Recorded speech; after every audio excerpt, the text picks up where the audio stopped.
జూబ్లీహిల్స్ ఉప ఎన్నిక కాకరేపుతుంది. హోరాహోరీగా సాగుతున్న ప్రచారంతో కాంగ్రెస్ గ్రాఫ్ పెరుగుతుంది. హస్తం వైపు 44%, బీఆర్ఎస్ కు 38% మద్దతు ఉన్నట్లు తాజా సర్వే చెబుతుంది. నవీన్ యాదవ్ విజయంపై కాంగ్రెస్ ధీమాగా ఉంది. నిన్న సీఎం రేవంత్ ప్రచారం తర్వాత కాంగ్రెస్ అభ్యర్థి నవీన్ కు మరింత మైలేజ్ పెరిగింది. ఉప ఎన్నికల్లో కాంగ్రెస్ బీఆర్ఎస్ పార్టీల మధ్య గ్యాప్ కేవలం 6% ఉన్నట్లు సర్వేలో తేలింది. ప్రేమ్నగర్ లో సీఎం నిర్వహించిన రోడ్ షోకు భారీగా ప్రజలు తరలివచ్చారు.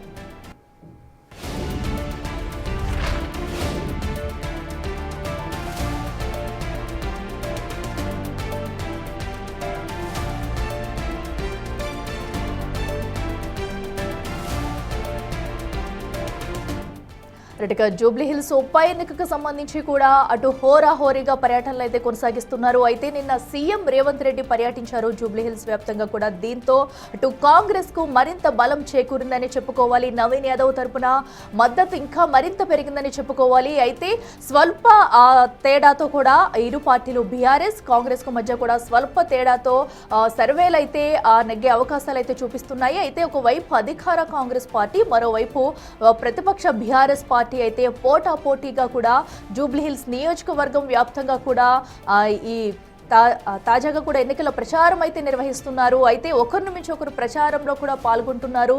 సో అయితే తాజాగా కూడా ఇటు కాంగ్రెస్ వైపే ఎక్కువ మద్దతు ఉన్నట్లుగా కూడా తెలుస్తుంది.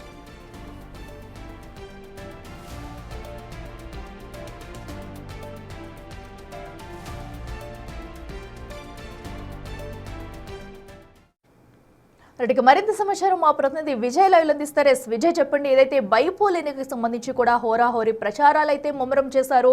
సో రెండు పార్టీల అభ్యర్థులు కూడా. సో అయితే ఇప్పుడు కాంగ్రెస్ కి ఎక్కువ మద్దతు ఉన్నట్టు తెలుస్తుంది. ఇక నిన్న సీఎం రేవంత్ కూడా పర్యటించారు. సో పర్యటన అనంతరం కూడా ప్రస్తుతం అక్కడ సిచ్యువేషన్ ఎలా ఉంది? సో ఈ రోజు కూడా కొన్ని కార్నర్ మీటింగ్స్ లో అయితే పాల్గొనున్నారు. సో ప్రస్తుతం జూబ్లీ హిల్స్ లో ఉప ఎన్నికకు సంబంధించి తాజా అప్డేట్స్ ఏంటి?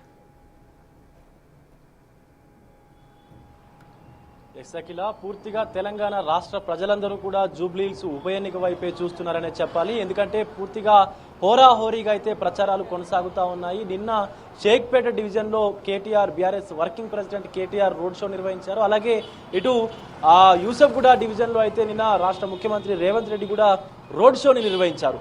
ఈరోజు ఇటు రెహమత్ నగర్ డివిజన్లో ఇద్దరు అధికార కాంగ్రెస్ పార్టీ అలాగే ప్రతిపక్ష బీఆర్ఎస్ పార్టీకి సంబంధించినటువంటి నాయకులు కేటీఆర్ రేవంత్ రెడ్డిల ఇద్దరి రోడ్ షోలు కూడా ఉన్నాయి. సో ఇటు ప్రజలు కూడా ఈ రోడ్ షోలలో భారీ ఎత్తున అయితే పాల్గొంటా ఉన్నారు. ముఖ్యంగా బీఆర్ఎస్కి సంబంధించినటువంటి కార్యకర్తలు కావచ్చు, ఇటు కాంగ్రెస్కు సంబంధించినటువంటి కార్యకర్తలు కావచ్చు, పెద్ద ఎత్తున అయితే వారి మద్దతును కూడా ఆయా పార్టీలకు తెలుపుతా ఉన్నారు. ముఖ్యంగా నిన్న సీఎం రేవంత్ రెడ్డి రోడ్ షోలో పాల్గొన్న అనంతరం కొంత గ్రాఫ్ అయితే నవీన్ యాదవ్కి మైలేజ్ పెరిగినట్టుగా కూడా తెలుస్తూ ఉంది. సో తాజా కాంగ్రెస్ నాయకులు జరిపినటువంటి సర్వేలో భాగంగా 44% వరకు ప్రజలు కూడా జూబ్లీహిల్స్ ఉన్నటువంటి ప్రజలు కూడా కాంగ్రెస్కు మద్దతుగా ఉన్నట్లుగా అయితే వారి సర్వేలో పేర్కొంటా ఉన్నారు. ముఖ్యంగా 36%, ఇటు 38% వరకు బీఆర్ఎస్కి కూడా సపోర్టివ్గా ఉన్నట్టుగా అయితే తాజా వారి అధ్యయనాలు అయితే చెప్తా ఉన్నాయి, సర్వేలు కూడా చెప్తా ఉన్నాయి. కేవలం 6% గ్యాప్ మాత్రమే రెండు పార్టీలకు కూడా కనిపిస్తూ ఉంది. ప్రధాన పార్టీలైనటువంటి కాంగ్రెస్ అలాగే బీఆర్ఎస్కు పోటీని ఈ జూబ్లీహిల్స్ ఉప ఎన్నికగా అయితే చూస్తూ ఉన్నారు ప్రజలు. మిగతా ఏ పార్టీ కావచ్చు, ఏ ఇతర ఇండిపెండెంట్ అభ్యర్థికి కూడా అంత ఆదరణ అయితే లభించట్లేదనే చెప్పాలి. ముఖ్యంగా ఈరోజు రెహమత్ నగర్ డివిజన్లో అటు ముఖ్యమంత్రి రేవంత్ రెడ్డి అలాగే బీఆర్ఎస్ వర్కింగ్ ప్రెసిడెంట్ కేటీఆర్ ఇద్దరి రోడ్ షోలు కూడా ఉండనున్నాయి. సాయంత్రం 6 నుంచి 7 గంటల వ్యవధిలో అయితే ఈ రోడ్ షోలు కూడా ఉండనున్నాయి. అయితే నిన్న సీఎం రేవంత్ రెహమత్ నగర్లో రోడ్ షో నిర్వహించిన తర్వాత నవీన్ యాదవ్, ఏదైతే కాంగ్రెస్ అభ్యర్థి నవీన్ యాదవ్ ఉన్నాడో ఆయనకు ప్రజల మద్దతు ఇంకాస్త కూడా పెరిగేటువంటి అవకాశం కూడా కనిపిస్తూ ఉంది. నిన్న సీఎం మాటలు కావచ్చు, నవీన్ యాదవ్ మాట్లాడినటువంటి తీరు కావచ్చు, సో ఇదంతా తీసుకుంటే కనుక ఖచ్చితంగా నవీన్ యాదవ్కి కాస్త ప్లస్ అయ్యేటువంటి అవకాశం కూడా కనిపిస్తూ ఉంది. ఎందుకంటే సో గతంలో 2 సార్లు ఎమ్మెల్యేగా పోటీ చేసి తను వెనుదిరిగినటువంటి అంటే ఓడిపోయినటువంటి సందర్భాలు కూడా ఉన్నాయి. అప్పటి నుంచి కూడా ప్రజల్లోనే ఉంటూ సో ప్రజలతో మమేకమవుతూ వారి సమస్యలను కూడా తెలుసుకునేందుకు నవీన్ యాదవ్ గ్రౌండ్ లెవెల్ నుంచి కూడా వర్క్ చేస్తూ వచ్చాడు. అలాగే చాలా కార్యక్రమాలు కావచ్చు, సాంస్కృతిక సామాజిక కార్యక్రమాలు కూడా నవీన్ యాదవ్ అయితే చేస్తూ వచ్చాడు.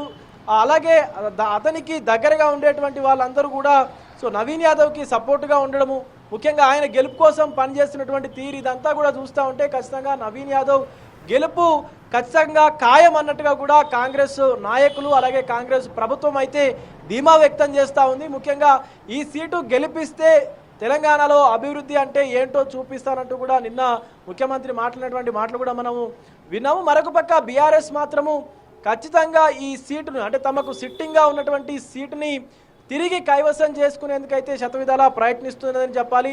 సో దానికి సంబంధించి కేటీఆర్ షెడ్యూల్ కూడా విడుదల చేసి నిన్న ఒక రోడ్ షోను కూడా నిర్వహించారు. ఈరోజు మరొక రోడ్ షోను కూడా ఇటు రెహమత్ నగర్ డివిజన్లో అయితే ఏర్పాటు చేస్తూ ఉన్నారు బీఆర్ఎస్ శ్రేణులు. సో మొత్తానికైతే హోరాహోరీగా జూబ్లీహిల్స్ ఉప ఎన్నిక ప్రచారాలు అయితే కొనసాగుతా ఉన్నాయి. ఈ రోజు ఇటు షేక్పేట డివిజన్ లో బీఆర్ఎస్ అభ్యర్థి మాగంటి సునీత కూడా పర్యటిస్తూ ఇంటింటి ప్రచారం కూడా చేస్తా ఉన్నారు. విజయ్, అయితే ప్రధానంగా ఏ అంశాలను కాంగ్రెస్ పార్టీ అయితే ప్రజల్లోకి తీసుకెళ్లి ఓట్లు అభ్యర్థిస్తున్నారు? సో ఎందుకంటే ఇప్పటికే వారు అధికారంలోకి వచ్చిన తర్వాత కూడా పలు అభివృద్ధి కార్యక్రమాలు చేస్తున్నాం, ఇచ్చిన హామీలన్నీ కూడా నిలబెట్టుకున్నామంటున్నారు. సో ప్రధానంగా వీటినే చూపిస్తూ ముందుకు వెళ్తున్నారా? అండ్ ఈ రోజు కూడా సీఎం కార్నర్ మీటింగ్స్ ఎక్కడెక్కడ ఉండిపోతున్నాయి?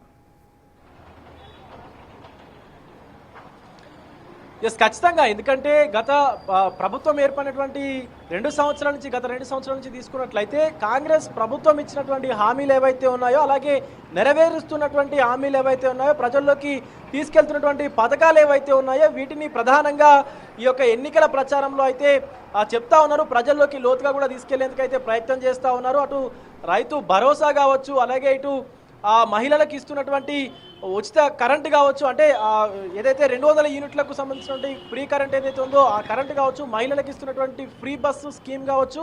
సో ఇలా అనేకమైనటువంటి స్కీమ్స్ కాంగ్రెస్ ప్రభుత్వం ప్రజలకు ఇస్తున్నటువంటి స్కీమ్స్ గురించి కూడా సుమారుగా 14 మంది మినిస్టర్స్ అయితే ఈ యొక్క ఇంటింటి ప్రచారంలో పాల్గొని పూర్తిగా ప్రజలకు వివరించేటువంటి ప్రయత్నం కూడా చేస్తూ ఉన్నారు. మరొక పక్క ఈరోజు సీఎం రేవంత్ షెడ్యూల్ చూసుకున్నట్లయితే ఇటు రెహమత్ నగర్లో కూడా రోడ్ షో అయితే నిర్వహించనున్నారు.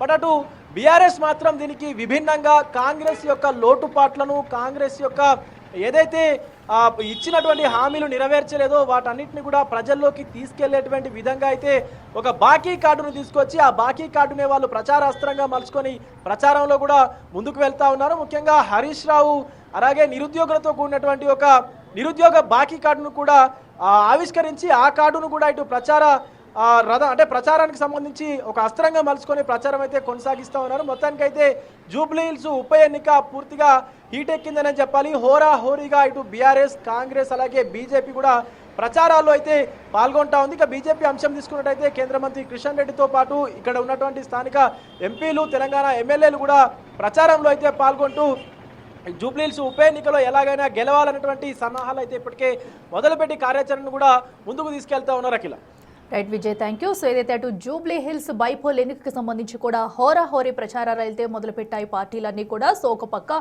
కాంగ్రెస్, మరో పక్క బీఆర్ఎస్, బీజేపీ కూడా నువ్వా నేను అంటూ గెలుపుపై ఎవరికి వారు ధీమా అయితే వ్యక్తం చేస్తున్నారు. అయితే మరికొన్ని రోజుల్లో కూడా జూబ్లీహిల్స్ పీఠం ఎవరు దక్కించుకుంటారనేది కూడా తేలనుంది.